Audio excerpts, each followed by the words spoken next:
Още при представянето на шефа си, професор Вучков стъпи леко накриво. В студиото сега ми е гост управителя на ваша телевизия Канал 3, който ми е гост за кратко. Давам му думата и след това ще продължим по обичайния начин това предаване. Господин професоре, давам му думата за малко. Ти май си повярвал сериозно така. Ти не забравяш, че аз определям кой колко да е. Давам ти думата за много. Професорът веднага обърна палачинката, макар че май си беше наумил бързичко да приключи с Сашо Диков. Който ми е гост за кратко. Давам ти думата за много. Я да видим за колко много му я дава. Само че аз съм си подготвил с 2 парченца съвсем дребни от твоето интервю. Сега съм на 6-та минута. Ще ти взема още 2-3 минути. Добре, няма и ще проблем. ги дам. Така, от теб да мине. Първото парченце за Диков е важно, че професорът не реагира на следните думи на премиера. Вашата телевизия специално, просто тя е изцяло срещу нас. Спираме тук. Вашата телевизия е изцяло срещу нас. Ти не реагира. Леле!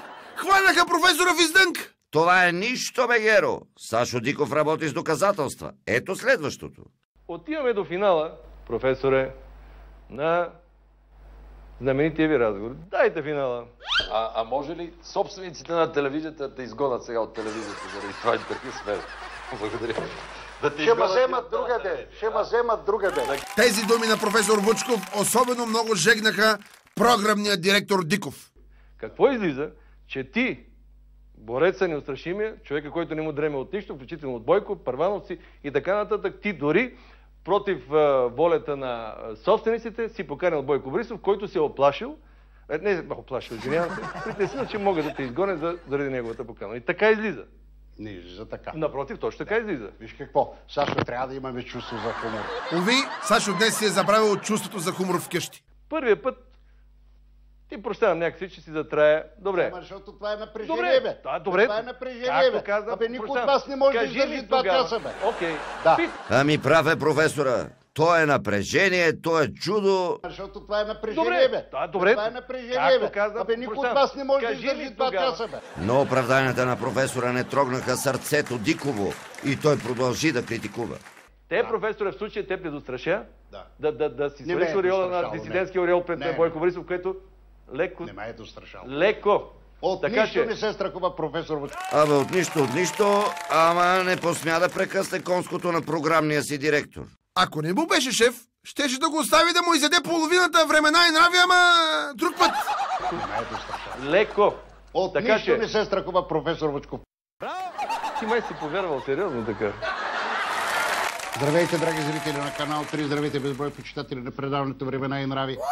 Бърза, все едно, че Диков го гони по петите и доста прилича на реклама за лекарство. Здравейте, драги зрители на Канал 3, здравейте безброй почитатели на предаването Времена и нрави. Преди да го преглътнете, прочетете листовка. Моля да бъда извинен, че започваме с 25 минути закъснение, но цялото предаване ще бъде записано. Може би част от него тая вечер няма да чуете. Професорът започва сериозния си и задълбочен размисъл относно сериала «7 часа разлика». И нататък, дами и господа, Малин Кръстев изпълнява важна роля от филма «7 часа». Браво! Но тук той в този филм така показва колко е кух. Их, жалко! Тък му професорът щеше да ни обясни защо Малин Кръстев е кух и Сашо Диков го прекъсна. Извинявай, сега прекъсвам предаването, да видим какво става там, защото хората трябва да знаят какво става. Извинявай, разбирам, че е крайно неприятно. Вучков опитва да сключи сделка с ръководителя Диков. Ама поне да няма прекъсвания с реклами, Сашо, поне. Айде да няма на 20 минути поне прекъсване. Професор Вучков отдавна недолюбва рекламите. Нека си припомним. Още малко ще ме почакат за рекламите. Аз съм Юлиан Вучков, ще почакат малко рекламите. Още 1-2 минути. Няма да се срине България. Да. Така или иначе, Сашо Диков решава, че няма да се срине България и прекъсва предаването на професора. Професоре, да. Извинявай, сега прекъсвам предаването. Когато отново пускат Вучков, той вече е сърдит и е взел важно, даже съдбоносно за днешното си предаване решение. Драги зрители, тъй като многократно вече беше прекъсвано предаването, изключително много закъсня, няма смисъл повече да го провеждаме. Сашо Диков отново се включва и обяснява на зрителите какво се е случило извън ефир. Уважаеми зрители, имахме до сега с господин професора един диалог, който ми каза, можеш да ме гарантираш, че няма да бъде повече прекъснато предаването. Викам, господин професоре, естествено, че не мога да ти гарантирам нищо такова. След този разговор аз напускам аудиторията и отказвам да продължавам. Аз не съм подложен на съд. Ти каза, че той е голям журналист. За мен ти не си казал, че съм голям журналист, никога до сега. Защото ти не си голям журналист. Да. Голяма легенда, както добре знаеш. Както да говорим, си искрен. Тук да ме си бил чул.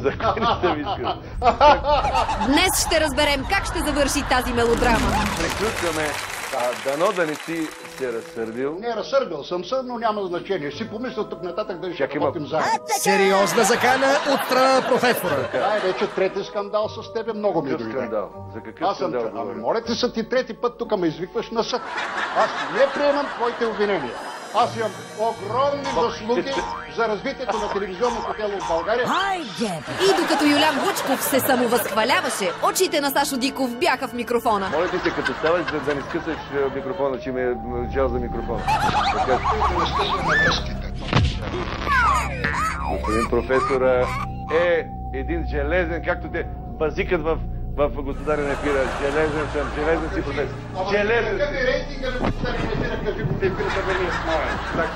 Абе, какво? Ти си несравним. Така е, несравним сте, професоре. Професоре, железен си наистина.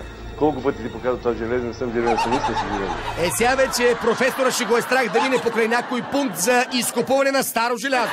Шоуто обаче продължава. Още ли ме излъчват? Излъчват се, разбира се. Да. Какво друго да кажа?